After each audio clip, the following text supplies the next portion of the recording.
देव पूजा एक और होती है, अष्ट द्रव्य को सजा करके और हम मंदिर में भगवान के चरणों में जाकर के उनकी पूजन करते हैं। देव पूजा के बारे में ये थोड़ा सा बताना चाह रहा हूं बीच में। जितनी उत्कृष्ट द्रव्य होगी भाव उतने उज्जवल होंगे। आपकी द्रव्य जितनी पवित्र होगी भावों में उतनी निर्मलता आएगी, ये फैक्ट है। अगर आपके पास सामान्य वस्त्र पहनकर आप गए हैं और पूजन कर रहे हैं तो मजा नहीं आएगा। यदि आपके पास उज्जवल वस्त्र हैं, आप इंद्र बनकर के पूजन कर रहे हैं, द्रव्य आपके पास जो थाली है वो चांदी की है और उसमें जो द्रव्य है बड़े बड़े अखरोट, बड़ी बड़ी बादाम और उन्नत किस्म के ड्राई फ्रूट्स, तो आप खुद अनुभव कीजिए कि उसमें आपको जो पूजा करने में गदगद भाव आएगा वो अलग ही होगा, उसकी क्वालिटी एकदम अलग ही होगी। एक और चीज जिसमें हमने देखी है लोगों में, कई लोग 50 वर्षों से पूजन कर रहे हैं लेकिन पूजा का जो वास्तविक फल मिलना चाहिए वो उन्हें नहीं मिल पा रहा है। कई लोगों का ये प्रश्न रहता है क्यों? तो जब उसके बारे में सोचा गया तो यह निष्कर्ष निकला कि वे मंदिर में जाते तो हैं पुजारी की ड्रेस में, लेकिन वास्तव में वे भिखारी बनकर मंदिर जाते हैं। क्या कहा? भिखारी वो ही नहीं होता जो कटोरा लेकर रोड पर खड़ा रहता है, वह भी भिखारी की श्रेणी में ही आता है जो मंदिर में भगवान के सामने एक बार द्रव्य चढ़ाएगा और 4 चीजें पहले मांग लेगा। दूसरी बार जल चढ़ाया तो 4 चीजें फिर दिमाग में है। मुंह से नहीं मांगता, ये बात अलग है, लेकिन अभिप्राय उसका वो ही रहता है। क्यों? क्या चाहिए? वो भगवान हम 25 बरस से पूजन कर रहे हैं, लेकिन पूजन तो कर रहे हैं लेकिन हमें कुछ हो नहीं पा रहा। इसलिए नहीं हो पा रहा आपने भगवान की पूजन पुजारी बनकर की ही नहीं। तो क्या करना चाहिए? फल कब मिलेगा वो हम आपके सामने रख देते हैं। आप अपना तुलना अथवा आप अपने आप को मार्क्स स्वयं दें।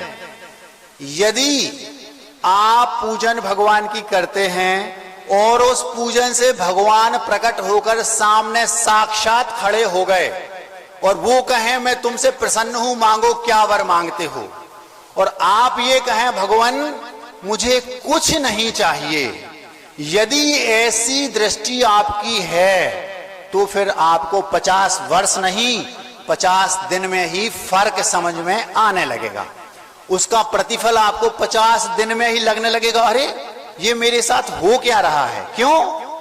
क्योंकि आप इतने निष्प्रही बनकर भगवान की पूजन कर रहे हैं कि भगवान स्वयं प्रकट हो गए। यद्यपि भगवान प्रकट होते नहीं, जितने भी अतिशय आदि हैं ये देवकृत होते हैं, क्योंकि भगवान तो सिद्धालय में जाकर विराजमान है, अपने स्वयं के सुख में वो तल्लीन है, लीन है, अपना आत्मिक आनंद वो प्रति क्षण नया नया लूट रहे हैं। उन्हें इतनी फुर्सत नहीं कि वो यहां आए और राग द्वेष करें, वो तो बैठे हैं। आप उनकी पूजन करो तो उन्हें कोई मतलब नहीं, और हो सकता है आप उन्हें आप शब्द भी बोलो तो उन्हें कोई मतलब नहीं, ये बात अलग है। आप पूजन करोगे उनके निमित्त से आपके परिणामों में निर्मलता आएगी, वे परिणाम आपको पुण्यवर्धक होंगे और वो आपको जब शुभ आश्रय होगा तो जब वो फल देगा तो आपको उसका फल पॉजिटिव मिलेगा। और यदि नकारात्मक आपके परिणाम मंदिर में जाके भी हो गए तो आपको पापाश्रय ही होगा, ये फैक्ट है।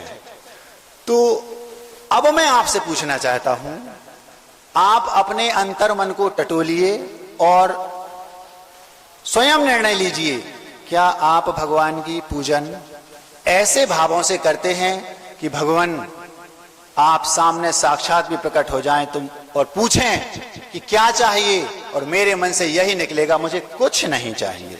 क्यों? मैं आपके गुणों का गुणानुवाद करने के लिए आया हूं, बदले में मुझे कुछ नहीं चाहिए। ऐसी दृष्टि रखकर आपने कभी पूजन की है क्या? यदि नहीं की है तो आज से शुरू कर दो, पूरा चातुर्मास भी नहीं हो पाएगा और आपको उसका फल स्पष्ट दिखाई देने लगेगा। एक बार की बात है,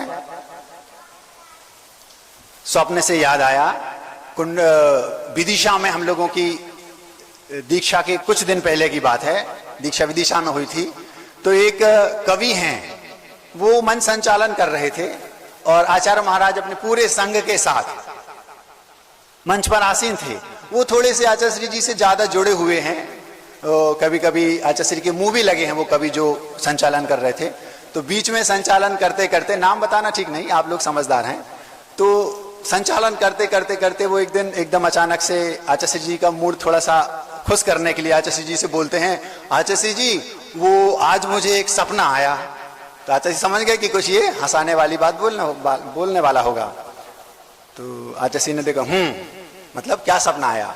तो बोलता है, आचार्य श्री जी आज मुझे सपने में एक देव आया और देव आकर मुझसे बोलता है कि मैं आपसे बहुत प्रसन्न हूं कवि महोदय। तो आचार्य श्री बोले फिर? तो बोले जैसे ही उसने कहा मैं प्रसन्न हूं और मैं आपको वरदान देना चाहता हूं, मांगो क्या वर मांगते हो, मैं आपसे बहुत प्रसन्न हूं। तो बोले आचार्य श्री जी मैंने उसे सोचा कि फ्री में प्रसन्न हो गया और वर का बोल रहा है कि वर मांग लो, तो मैंने सोचा कि